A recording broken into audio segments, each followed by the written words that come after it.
Então, agora nós vamos resolver o exemplo 6.1 do livro do Fox, que trata sobre escoamento em uma curva. Então, se vocês quiserem pegar o livro, vocês podem ir acompanhando a resolução do exercício por lá. Então, esse problema dá a vazão de ar na condição padrão em um duto plano. Então, é um duto que não é circular, ele tem paredes planas, mas curvas. Deve ser determinado pela instalação de tomadas de pressão em uma curva. Então, aqui tem os pontos onde são 1 e 2, onde são tomadas as pressões. O duto tem 0,3 metros de altura. Então, aqui a altura dele, 0,3 metros e 0,1 metros de largura. O raio interno, esse raio interno aqui dentro, dessa parte mais interna aqui do tubo, tem 0,25 metros. E aí ele pergunta se a diferença de pressão medida entre essas duas tomadas for de 40 milímetros de coluna d'água, então a diferença aqui entre P1 e P2 é de 40 milímetros de coluna d'água, qual que é a vazão volumétrica desse duto? Então, a primeira medida que nós vamos analisar aqui é esse valor que ele nos dá de 40 milímetros de coluna d'água. Então, vamos aplicar aquela equação que a gente já conhece, primeiro da fluidostática, para calcular. Então, a gente sabe que a pressão entre P1 e P2, P2 menos P1, vai ser igual a ρ do fluido que eu estou trabalhando, então aqui no caso água, vezes G, vezes a variação de altura entre esses dois pontos. Então, o meu ΔH, que ele já mostra aqui, que 40 milímetros.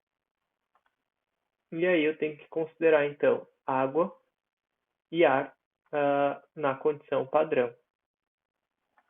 Agora, então, nós vamos aplicar aquela equação básica, a equação de Euler, que a gente tinha visto através da linha de corrente. E aí a gente observa que a gente tem o ponto 1 e o ponto 2, que estão aqui de um lado e do outro, tá? Se eu traçar uma linha aqui, entre esses dois pontos, eu vou estar traçando uma linha exatamente na direção radial, que é dado desse raio de curvatura. Então, qual das duas equações de Euler que eu vou utilizar? Eu vou utilizar ao longo de S, que seria ao longo do duto, ou a equação normal de Euler. Seria, no caso aqui, a equação normal, porque eu quero saber a pressão entre esses, o fluxo entre esses dois pontos e as pressões que estão me dando entre esses dois pontos. Então, eu tenho aqui que o meu dP dr, então aqui eu posso escrever a minha direção normal. Minha direção normal vai estar sempre em relação a R aqui, né, desse raio aqui. Vai estar sempre apontando para fora do meu raio de curvatura. Vai ser igual, então, a V ao quadrado divididos por R. E o que eu quero descobrir aqui, então, é justamente V. E aí, o que ele me fornece aqui? Ele me fornece o meu raio 1 e esse outro raio aqui, tá? Então, é como se eu tivesse um ponto aqui e o outro ponto aqui. Então, ao longo dessa curva, eu vou ter que a minha pressão P ela vai variar em função de R. Então, eu vou reescrever essa expressão aqui em relação um pouco mais genérica, em relação a esse R aqui total, em vez desse R aqui. Então, eu vou substituir esse R aqui, nessa expressão aqui, por um Rzinho aqui, para ficar um pouco mais genérica essa informação. E esse R aqui grandão, eu vou considerar apenas o R que está atuando nesse ponto 1. E aí, então, eu vou passar o meu dr para esse lado da expressão. Eu vou ficar aqui o meu dp vai ser igual a ρ v ao quadrado vezes o meu de R divididos por R.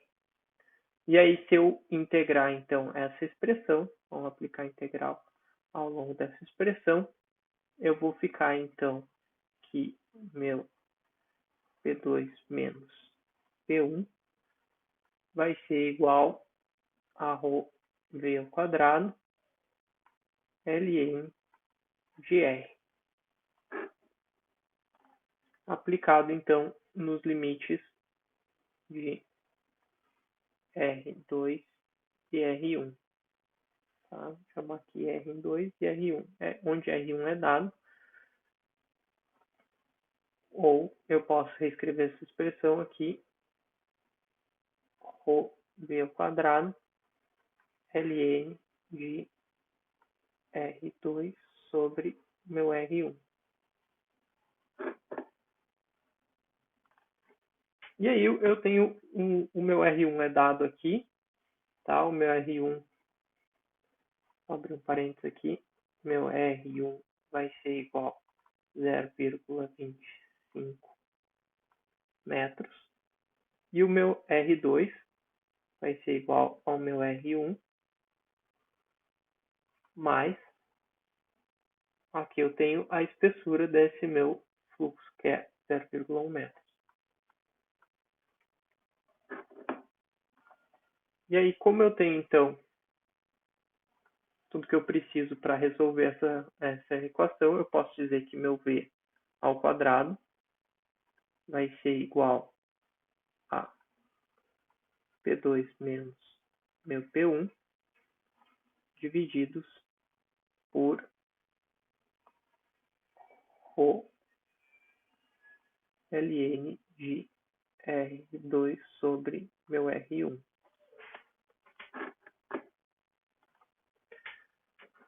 E agora eu vou pegar aqui essa parte da expressão aqui que a gente tinha, que foi dada no problema. Tá? Eu vou ter que meu P1 menos o meu P2, a variação de pressão entre esses pontos que é dado, é justamente ρg vezes os meus 40 milímetros de água.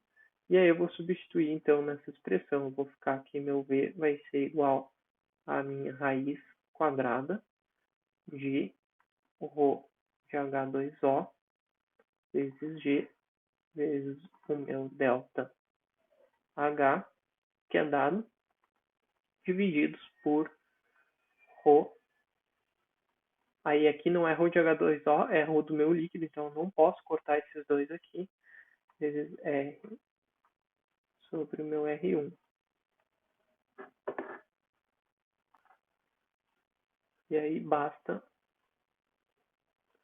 fechar aqui essa expressão.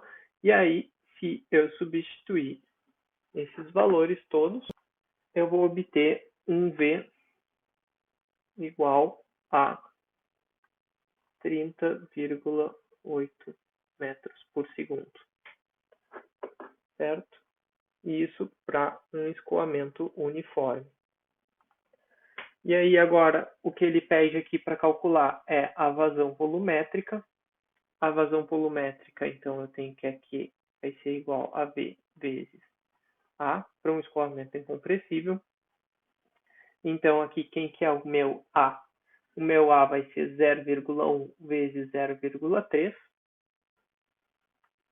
0,1 metros vezes 0,3 metros, vezes o meu V aqui, que é 30,8 metros por segundo. Isso aqui vai ser igual a 0,924 metros cúbicos por segundo. Tá? Isso responde, então, à questão. Então, observem aí uma forma bem mais simples de resolver, então, um escoamento, né, do que utilizando a equação completa de Navier-Stokes. Tá? Então, isso foi a nossa equação de Euler simplificada sobre a linha de corrente para um fluido incompressível e sem atrito. E ao longo de uma linha de corrente, e para um escoamento uniforme, ou seja, que não está variando no tempo.